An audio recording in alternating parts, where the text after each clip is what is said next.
नमस्कार दोस्तों, आज हम बात करेंगे उत्तर प्रदेश के नृत्य कला के विषय में। उत्तर प्रदेश में नृत्य कला को मुख्यतः दो भागों में विभाजित किया गया है। नंबर एक शास्त्रीय कला, शास्त्रीय नृत्य, और नंबर दो लोक नृत्य। तो बात करते हैं हम शास्त्रीय नृत्य की। तो उत्तर प्रदेश का एकमात्र शास्त्रीय नृत्य है कथक। इस नृत्य की कथक शैली का जन्म भी यहीं हुआ था। उत्तर भारत के मंदिरों में पुजारियों द्वारा कथा पढ़ते समय हाव भावों के प्रदर्शन के फलस्वरूप इसका विकास हुआ। रासलीला की लोकप्रियता से कथक के विकास की और अधिक बल 15वीं और 16वीं शताब्दी के मध्य में हुआ। कथक नृत्य का मुख्य केंद्र लखनऊ रहा। लखनऊ के नवाब वाजिद अली शाह के आश्रय में कथक खूब फला फूला और अपनी पराकाष्ठा पर पहुंचा। नृत्य की कथक शैली नियमबद्ध और शास्त्रीय शैली है।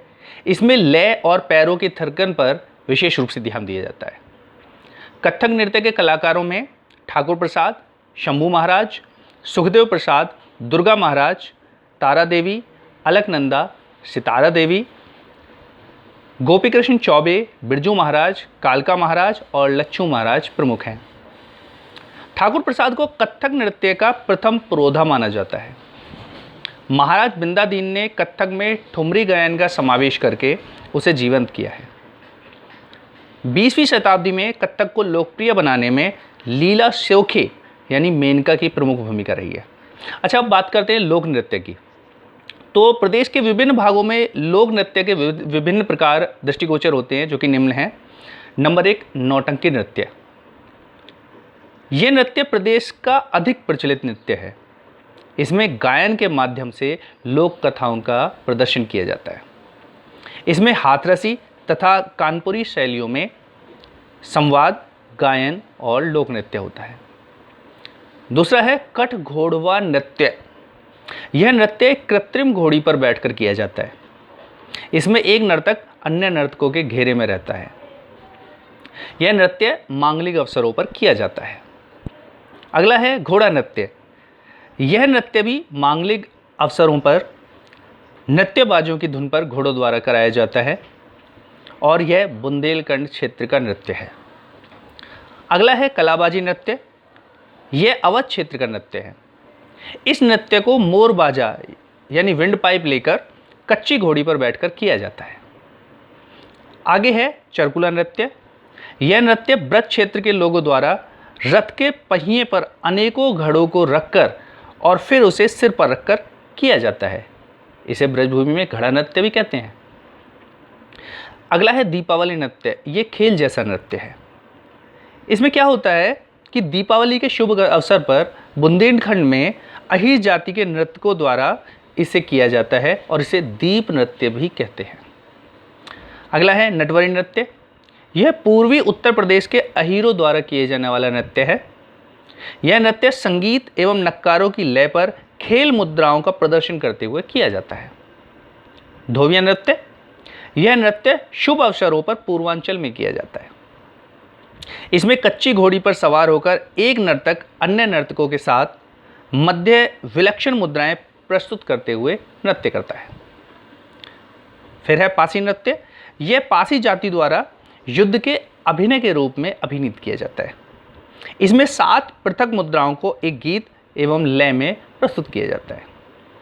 अगला है धुरिया नृत्य, जो कि बुंदेलखंड क्षेत्र के प्रजापति यानी कुम्हार जाति के नर्तक पुरुषों द्वारा स्त्री रूप धारण करके किया जाता है और इसमें ये लोग महिला के भावों को प्रदर्शित करते हुए गायन द्वारा नृत्य प्रस्तुत करते हैं। अगला नृत्य है ख्याल नृत्य। यह भी बुंदेलखंड का नृत्य है, जो पुत्र के जन्मोत्सव पर किया जाता है। रंगीन कागजों तथा बांस की फट्टी की सहायता से मंदिर बनाते हैं और फिर उस मंदिर को सिर पर रख कर नृत्य किया जाता है। अगला है छपेली नृत्य। इस नृत्य का प्रस्तुतिकरण एक हाथ में रुमाल और दूसरे हाथ में दर्पण लेकर आत्मिक और आध्यात्मिक प्रेम को प्रदर्शित करते हुए किया जाता है। नेक्स्ट है रास नृत्य। रास नृत्य ब्रज क्षेत्र में रासलीला के समय किया जाता है और इस क्षेत्र का रासक दंड नृत्य भी रोचक है।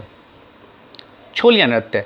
राजपूतों के इस विवाह नृत्य में एक हाथ में तलवार और दूसरे हाथ में ढाल लेकर नृत्य किया जाता है। अगला है झूला नृत्य। यह नृत्य भी ब्रज क्षेत्र में किया जाता है और इस नृत्य का आयोजन सावन के महीने में किया जाता है। कर्मा व शीला नृत्य, यह नृत्य खरवार जाति का आदिवासी नृत्य है और यह प्रदेश के मिर्जापुर और सोनभद्र जिले में किया जाता है। मयूर नृत्य, यह नृत्य जैसा कि नाम से पता चलता है मोर के पंख से बने वस्त्रों को पहनकर किया जाता है और इसका आयोजन ब्रज क्षेत्र में ही किया जाता है। धीवर नृत्य, यह नृत्य कहार जाति द्वारा अनेक शुभ अवसरों पर किया जाता है। सायरा या शेरा नृत्य, यह नृत्य प्रदेश के बुंदेलखंड क्षेत्र के किसानों द्वारा फसल की कटाई के समय हर्षोल्लास प्रस्तुत करने के लिए किया जाता है। जोगनी नृत्य, अवध के क्षेत्र में इस नृत्य को विशेषकर रामनवमी के त्यौहार पर किया जाता है और पुरुष नर्तक और उनमें से कुछ महिलाओं का वेश धारण करके साधुओं के रूप में नृत्य करते हैं। ढेड़िया नृत्य, दोआब क्षेत्र का ये नृत्य राम के लंका विजय के पश्चात वापस लौटने पर स्वागत के रूप में किया जाता है और इसमें छिद्रयुक्त मिट्टी के बर्तन में दीपक जलाकर उसे सर पर रखकर नृत्य करते हैं। देवी नृत्य, बुंदेलखंड के इस नृत्य में एक नर्तक देवी का रूप धारण करके अन्य नर्तकों के सामने खड़ा रहता है और शेष अन्य नृत्य करते हैं। अगला है चौला नृत्य। अच्छी वर्षा और अच्छी फसल के लिए मिर्जापुर और सोनभद्र जिलों में नृत्य किया जाता है। अगला है राई नृत्य। श्री कृष्ण जन्माष्टमी के शुभ अवसर पर यह नृत्य बुंदेलखंड की महिलाओं द्वारा किया जाता है और यह राई नृत्य मयूर नृत्य की भांति किया जाता है। अगला है ठड़िया नृत्य। इस नृत्य को संतान की कामना पूरी होने पर सरस्वती माता के चरणों में किया जाता है। यह प्रदेश के मिर्जापुर और सोनभद्र जिलों में प्रमुखता से प्रस्तुत किया जाता है। लठमार दीवारी नृत्य, यह नृत्य बुंदेलखंड के चित्रकूट का है जो ब्रज की लठमार होली के समान है।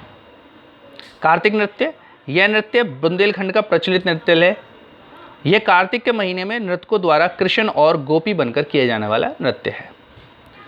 अगला है और अंतिम है पाई डांडा नृत्य, जो कि गुजरात के डांडिया नृत्य के समान ही है और बुंदेलखंड के अहीरों द्वारा छोटे छोटे झंडे लेकर किए जाने वाला नृत्य है। तो आज के लिए इतना ही। नमस्कार, धन्यवाद।